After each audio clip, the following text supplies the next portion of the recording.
మాత్రం చెప్పి నేను ముగిస్తాను. మీ అందరికి తెలుసు మీరు గెలిచింది 5 ఏళ్ల కోసం. సో 5 ఏళ్లల్లా ఇప్పుడు ఇంకో 2 ఏళ్ళు 2.5 ఏళ్ళు కాంగ్రెస్ ప్రభుత్వమే ఉంటుంది. ఇక ఈ 2.5 ఏళ్ళు వీళ్ళైతే ఏం చేయరు, నేను ముందే చెప్తున్నా మీకు. ఎందుకంటే వాళ్ళతోనేం కాదు, వాళ్ళకి ఆ తెలివి కూడా లేదు, వాళ్ళకి ఏమైనా చేయాలన్న ఆరాటం లేదు, వాళ్ళకి ఏమీ లేదు, తెలియదు.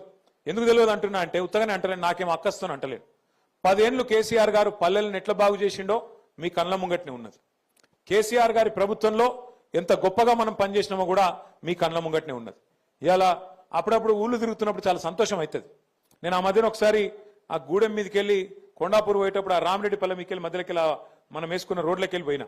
ఆ రోడ్డుకి వెళ్ళిపోతే ఎంత అందంగా అనిపించిందంటే మొత్తం చెట్లు, 2 దిక్కుల చెట్లు బ్రహ్మాండంగా స్వాగతం పలుకుతూ ఆడికి ఈడికి అద్భుతంగా ఒక ఆర్చ్ లెక్క, ఒక కమాన్ లెక్క 2 చెట్లు కలిసి ఒక హరితహారం లెక్క బ్రహ్మాండంగా అట్లా చెట్లు పెట్టించిన ఘనత, 270 కోట్ల మొక్కలు పెట్టించిన ఘనత మన నాయకుడు కేసీఆర్ గారు. ఊరూరికి చెట్లు పెట్టించుడే కాదు, 85% ఆ మొక్కలు బతకాలే, భవిష్యత్ తరాలకు పనికి రావాలే అని చెప్పి ఊరూరికి ఒక ట్యాంకర్ కొనిచ్చిండు కేసీఆర్ గారు. ట్యాంకర్తో నీళ్లు కొట్టాలి, చెట్లను బతికియాలి, లేకపోతే మీ పదవి పోతుందని చెప్పి ఒక సశలో ఆ చెట్ల కోసం, చెట్ల మీద ఉన్న ప్రేమతోని మనల్ని బెదిరించిండు, మీరు బతికియాలి లేకపోతే ఎట్లా అని చెప్పి.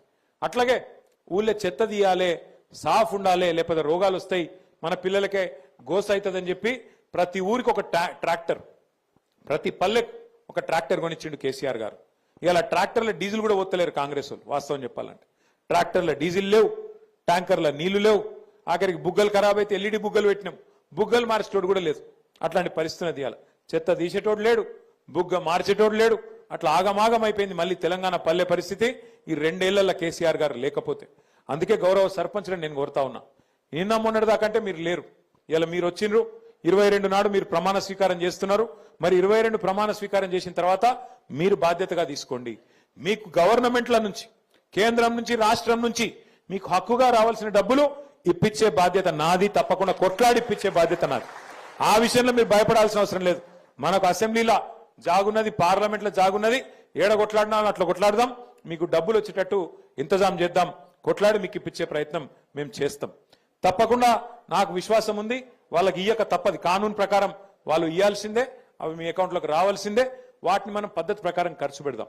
ఊరూరికి డంప్ యార్డ్లు కట్టినాం మనం, వాటిని కాంగ్రెస్ వాళ్ళు వచ్చినాక నాశనం చేసినారు, పట్టించుకున్నోడు లేడు. ఊరూరికి వైకుంఠ ధామాలు కట్టుకున్నాం మనం, మంచి నర్సరీలు పెట్టుకున్నాం, పల్లె ప్రకృతి వనాలు కట్టుకున్నాం. ఇలా వాటిని పట్టించుకున్నోడు లేడు కాంగ్రెస్ ప్రభుత్వం వచ్చినాక. వాటిని పట్టించుకోవాల్సింది మీరే, బాగు చేయాల్సింది మీరే, మళ్ళీ ప్రజలకు అందుబాటులోకి తీసుకొచ్చే విధంగా వ్యవహారం చేయాల్సింది కూడా మీరే. ఇన్ని రోజులంటే కథానాయకులు లేరు గ్రామాల్లో, ఇప్పుడు మళ్ళా మీ గెలుపుతోని కథానాయికలు, కథానాయకులు మళ్ళా మీరే అయినరు. మీ ఆధ్వర్యంలోనే బ్రహ్మాండంగా పనులు జరగాలని చెప్పి కూడా మనస్ఫూర్తిగా నేను కోరుకుంటా ఉన్నా. చివరిగా నేను ఒకటే మళ్ళొక్కసారి మీకు విజ్ఞప్తి చేస్తా ఉన్నా, మన ఊరు బాగు చేసేందుకు ఎవడో పక్కూరోడు రాడు, చేయడు, మనమే చేసుకోవాలి, మనమే మీదేసుకోవాలి. ప్రజలకు ఇచ్చిన మాటలు ఉంటాయి, అన్నా మీకు ఫంక్షన్ హాల్ కావాలని నేను కట్టిస్తా, కమ్యూనిటీ హాల్ కావాలని నేను కట్టిస్తా అని చెప్పి మీరు రకరకాలుగా మాట ఇచ్చి ఉంటారు. ఈ 2.5 ఏళ్ళు ప్రజలకు కూడా చెప్పండి, ఓపిక పట్టండి. ఎందుకంటే కాంగ్రెస్ వాళ్ళు ఉన్నంత కాలం ఏమి జరగదు. కాంగ్రెస్ అంటేనే ప్రోగ్రెస్ కు విరుద్ధం వాళ్ళు, కాంగ్రెస్ ఉన్నదంటేనే ప్రోగ్రెస్ కు ఖిలాఫ్ వాళ్ళు ప్రోగ్రెస్ కానియరు. మళ్ళా